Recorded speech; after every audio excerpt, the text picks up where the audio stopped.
The world has seen countless murders, but one killing stands above all others. One death that has shaped the world.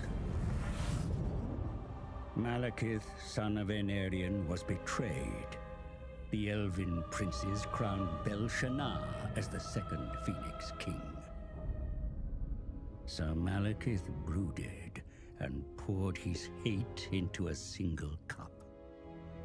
Malekith toasted Bel-Shannar, then stepped over his dying body and into the sacred flame of kings. But the fires stripped his flesh, and with a final scream, he hurled himself back from whence he came. His body was taken north, and a suit of armor forged. Malekith was reborn. The Witch King, and in his shadow, legions raised. Decades of civil war followed. Then Malekith embarked on the most ruthless of plans. His sorcerers would unbind the magic of the Great Vortex. Created by Kalador Dragon Tamer and his elven mages, the Vortex siphons the winds of magic, keeping the demon tide at bay. Malekith's spell was flung at the Vortex, but Kalador himself broke through the mists of time to deflect the titanic force back at its casters. The Shadowlands were ravaged, sundered.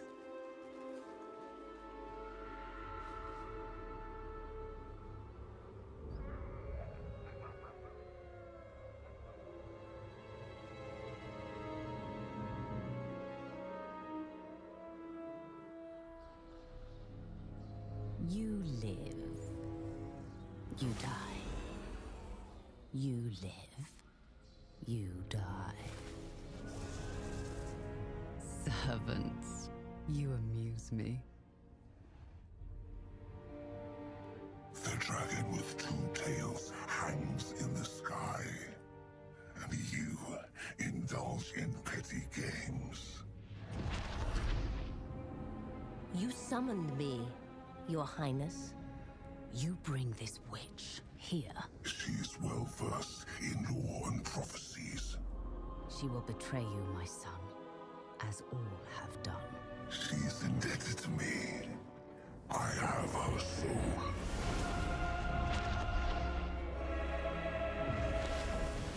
Step forward, Felicion Heartkeeper. The comet disrupts the vortex. Whilst it is weak, a prophecy can be fulfilled. Of a king who consumes the heart of Ulthuan. My son will take its power and our vengeance. Find the Oracle. She knows what to do. I am willing to serve, to earn my soul's release.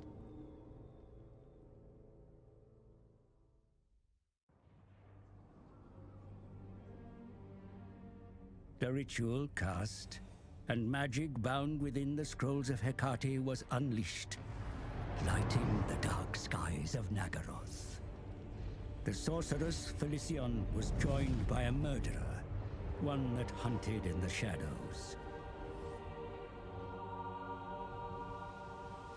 They looked upon the island across Poison Shore and waited.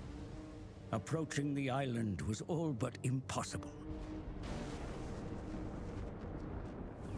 Yet the ritual gave the sorceress ingress.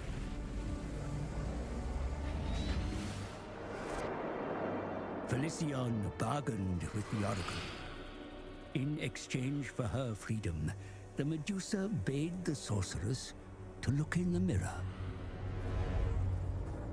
At the heart of hated Ulthuan, the Vortex was vulnerable.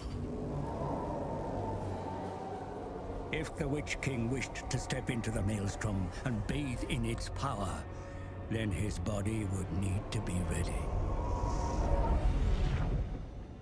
A drink from a cursed goblet was required, filled with the life force of 5 victims.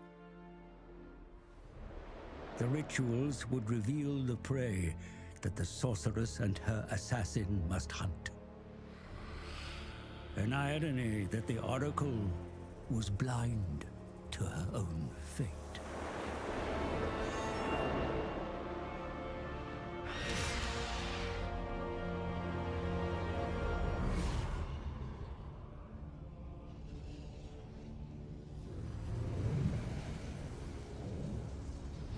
Four more rituals, 4 more sacrifices needed to fill the goblet.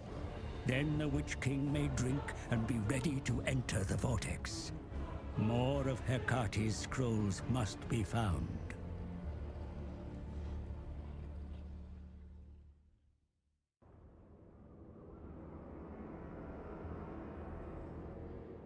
The scrolls revealed the second sacrifice, a hated foe. A prince of Ulthuan who had confounded the sorceress once before. The assassin took his blood, and she reveled in death.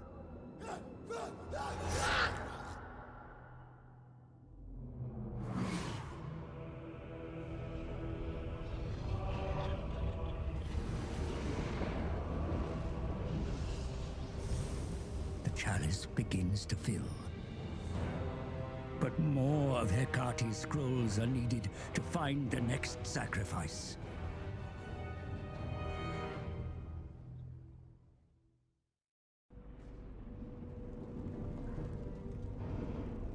The third victim was also known to the sorceress. But this was no enemy. The pupil looked upon her teacher and saw the true cost of dark magic.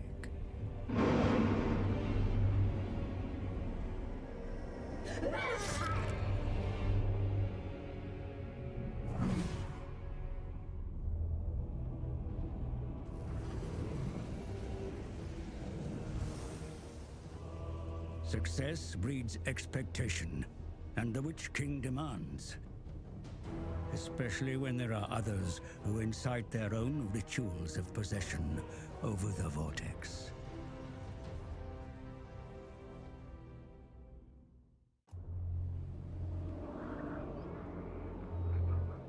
In the north reigned the fourth sacrifice.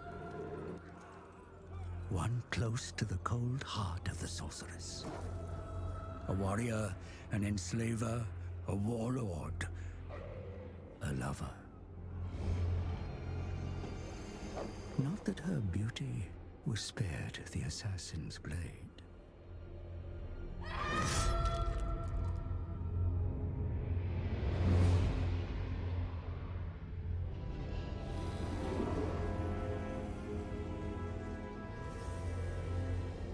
The prize of a murdered paramour is not to be given freely. Only a brother could offer a sister such a gift.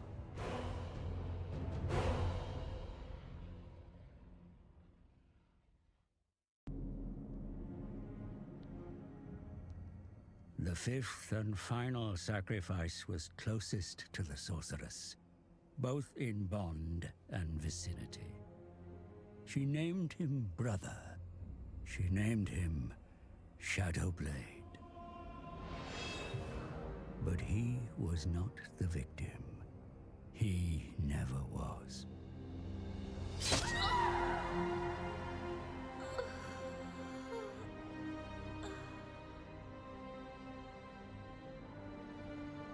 The betrayal amused one who had watched from afar.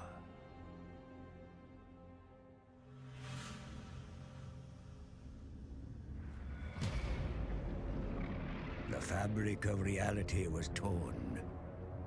From the realm of ruin, the Skaven's horned god mocked its prey and revealed his plan. The celestial event that weakened the Vortex was of Skaven design. A parody of the true comet.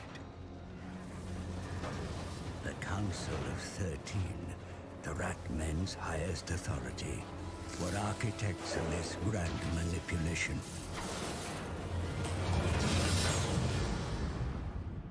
Its task complete and fuel expended, the rocket fell back to the surface.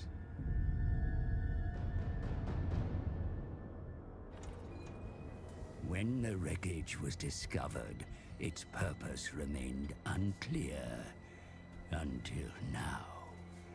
It was the catalyst to weaken the Vortex and goad the other races into action. They knew the Witch King would seek to dominate the Vortex, but they were ready. Every ritual cast, the magic was stolen, absorbed into the Horned Rat's bell. Now soaked in ritual power, the bell will be moved to Ulthuan's heart. If it tolls 13 times, the Horned God shall emerge from the Vortex, the world doomed.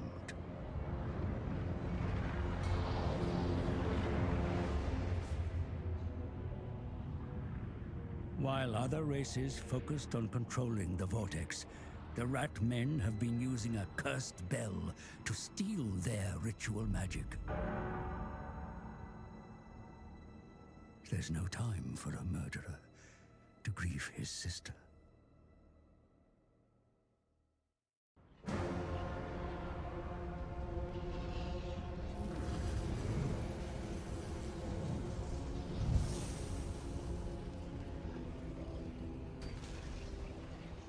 With Felician's blood, the chalice is full, and Malekith may drink. The liquid inside, no poison this time, but an elixir that will make his body ready to absorb the Vortex. But first, a god must be halted. The accursed Skaven. They claim the Vortex, their devious schemes twisting it into a portal. If the bell sounds 13, the Horned God steps unto the mortal realm. Forces gather on the Isle of the Dead, where the greatest battle of our age will be fought.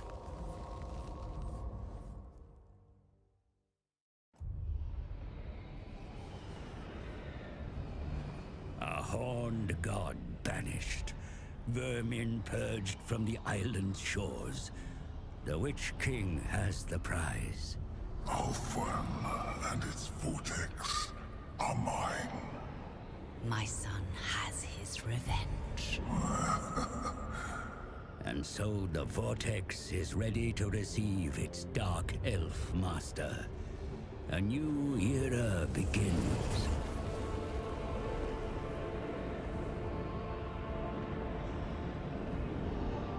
But there will always be enemies to fight, and wars to wage.